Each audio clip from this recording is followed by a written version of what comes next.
Genesis 10, 1-5 go like this. Now these are the generations of the sons of Noah, Shem, Ham, and Japheth, and unto them were sons born after the flood. The sons of Japheth, Gomer and Magog, and Madai, and Javan, and Tubal, and Meshech, and Tiras. And the sons of Gomer, Ashkenaz, and Riphath, and Togarmah. And the sons of Javan, Elisha, and Tarshish, Kittim, and Dodanim. By these were the isles of the Gentiles divided in their lands, every one after his tongue, after their families, in their nations. And he died closed the last chapter in Noah's life as it did the pre-flood fathers. See chapter 5 of Genesis, for a number of times this phrase is used, and so shall we, all if the Lord tarries. If you watch this video, please click like and subscribe or follow and share the video with someone else. Save it to favorites, watch it again, repost it, or feel free to make comments. 19th century thought held that Gomer was the ancestor of the Celtic tribes of Europe, while some did say he became their Germanic tribes, but they will move to Europe after Babel.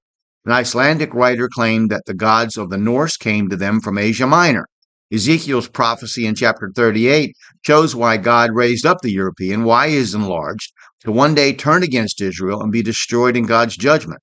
All of their civilization, learning, arts, organization, and ability to unite and conquer in history leads to it. What has saved America as a nation is not its existence as a Christ nation or a Redeemer nation for the world, ridiculous ideas of our forebears, but that it has treated the Jews well and honored God, at least on the surface with our lips. As that changes, so will judgment come on this country, and is coming now. If there even is a United States of America at the end, it will not be a significant player except perhaps as one of the nations being judged by God. It is not the promised land, as our forebears often said. It is not God's special envoy to bring Christ to the world. Even our conservative Christians hardly know Christ except as an idea. They certainly don't believe him or believe to even have his words. America is a wicked nation, a Babylon. So much the more so because we claim to be something else. The right wing worships the Constitution as originally written, and a Christ they invented that is not of the Bible as an excuse for selfishness and greed, while the left worships its own intellect and desires and revels in its moral bankruptcy, its murders and extortions. Ezekiel 38:6 says, Gomer and all his bands, the house of Togarmah of the north quarters, and all his bands, and many people with thee.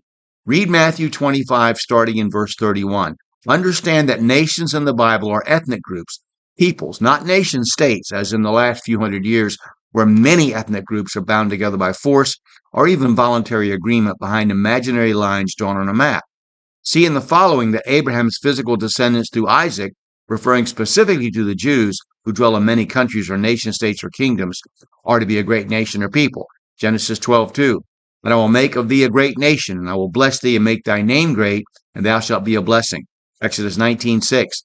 And ye shall be unto me a kingdom of priests and a holy nation. These are the words which thou shalt speak unto the children of Israel. See that Abraham's descendants through Ishmael, who live in many countries or kingdoms, will be a great nation or people. Genesis 17:20.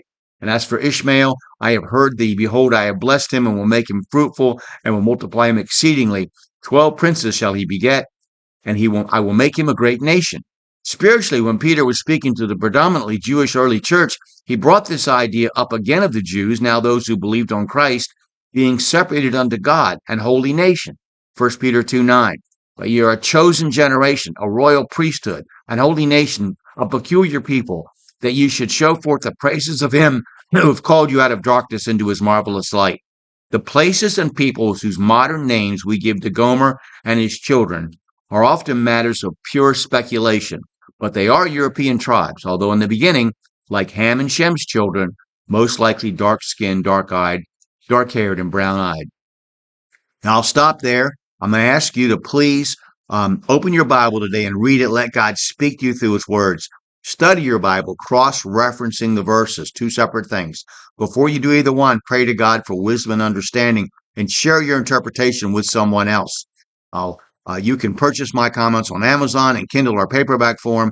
I'll post the links in the comments below, and I look forward to your comments, and I want to thank you today for watching and listening to this video.